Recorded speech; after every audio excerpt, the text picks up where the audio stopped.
नमस्कार सर, मेरा नाम राहुल है। मैं भारतीय विद्यार्थी मोर्चा का मीडिया प्रभारी हूँ। आज हमारा ज्ञापन जो है नीट परीक्षा जो 120 क्वेश्चन सेम जो आए थे उसको लेकर हमारा जो ज्ञापन है। हमारी जो मांगे जो हैं 120 क्वेश्चन हम मान लेते हैं कि आए हैं। कई जो बीजेपी के जो मंत्री हैं वो भी कह रहे हैं कि 120 क्वेश्चन आना कोई बड़ी बात नहीं है। अरे 120 क्वेश्चन का लेवल देखो कितना बैठता है, कितने क्वेश्चन बनते हैं। तो हमारी इसमें मुख्य मांगे जो हैं कि धर्मेंद्र प्रधान जी को आगे आगे बाइट देनी चाहिए मीडिया के आगे, और ये कहना चाहिए कि हाँ मेरे से गलती हुई है। गलती हम एंटे की नहीं मान रहे, हम तो धर्मेंद्र प्रधान जी की मान रहे हैं, क्योंकि उनके नेतृत्व में जो बातें हो रही कह देते हैं कि माननीय प्रधानमंत्री जी के नेतृत्व में हम विकसित भारत बनेंगे। कहाँ विकसित भारत बनेंगे? तो 22 लाख बच्चों का पेपर आप अच्छे से कंडक्ट नहीं करा पा रहे हो, और एक आप कहते हो कि हम विकसित भारत की तरफ बढ़ेंगे।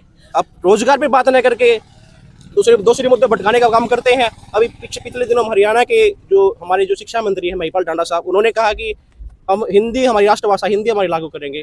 भाई इंग्लिश भी तो बहुत बड़ा लेवल पे करती है। हम बाहर जाते हैं तो क्या हिंदी में बात करते हैं किसी कंट्री में? तो हम आज इस विभिन्न मुद्दों के लेकर आए हैं। इसमें सबसे हमारा मुद्दा है कि नीट की जो परीक्षा जो हुई है जिसमें 17 लोगों ने सुसाइड किया है, उनके लोगों को उचित मुआवजा दिया जाए। हालांकि मुआवजे से कुछ होना नहीं है, बट फिर भी कुछ हद तक आर्थिक सहायता मिलेगी।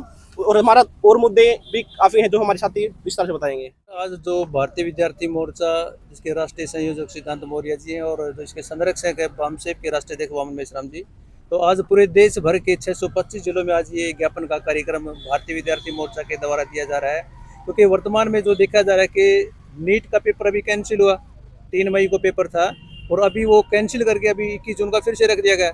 तो मैं ये कहना चाहता हूँ कि जो बच्चे लाखों की संख्या में पूरे देश भर के अंदर इस पेपर की तैयारी करते हैं, लाखों रुपए कोचिंग पर खर्च करते हैं, उनका समय भी बर्बाद होता है, पैसा भी बर्बाद होता है, और वो सब कुछ होने के बाद इस पेपर को लीक कर दिया जाता है।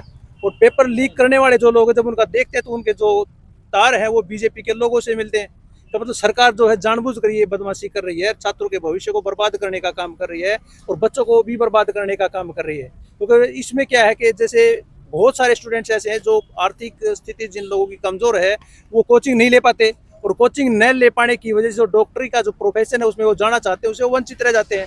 तो हम ये कहना चाहते हैं कि सरकार को इस नीट पेपर को कैंसिल करके जिस प्रकार पहले होता था +2 के बेस पर मेरिट बनाई जाती थी, उस मेरिट के बेस पर एडमिशन होते थे, तो दोबारा से उसको शुरू किया जाए, +2 बेस पे इसको जो है एडमिशन करवाए जाए, ताकि जो कोचिंग के नाम पे जो गोरख धंधा चल रहा है वो बंद हो सके और जो बच्चे डॉक्टरी पेशे में आना चाहते हैं वो इस पेशे में आ सके। क्योंकि इसकी वजह से वो कोचिंग नहीं ले पाते, नहीं ले पाने की वजह से वो डॉक्टर बनने से वंचित रह जाते हैं।